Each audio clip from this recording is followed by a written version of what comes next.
যখন পৃথিবীতে আপনার একেবারে আপন মানুষগুলো আপনাকে হতাশ করে, আপনার কষ্টের সময় আপনার কেউ বোঝার চেষ্টা করে না, আপনার ডাকে কেউ সাড়াই দেয় না, তখন আপনার রব বলেন অকলা রব্বিকুম উদনি আস্তাজিব লাকুম, তোমরা আমাকে ডাকো, আমি তোমাদের ডাকে সাড়া দেব।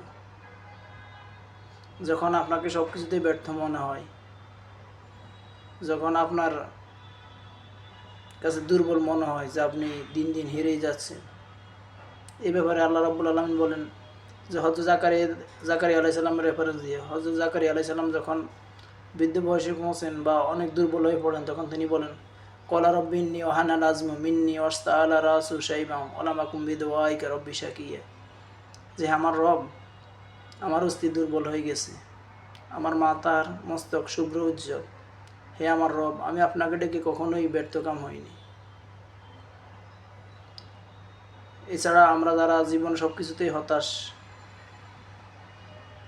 বা সবাই আমাদেরকে হতাশ করে, তখন আমার রব বলেন কুল ইয়া ইবাদিয়াল্লাযিনা আসরাফু আলা আনফুসিহিম লা তাকনাতু মির রাহমাতিল্লাহ, যে তোমরা যারা নিজেদের উপর জুলুম করেছ,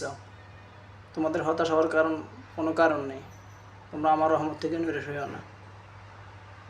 আলহামদুলিল্লাহ, আমরা সব কিছুতে মহান রবের উপর ভরসা করি।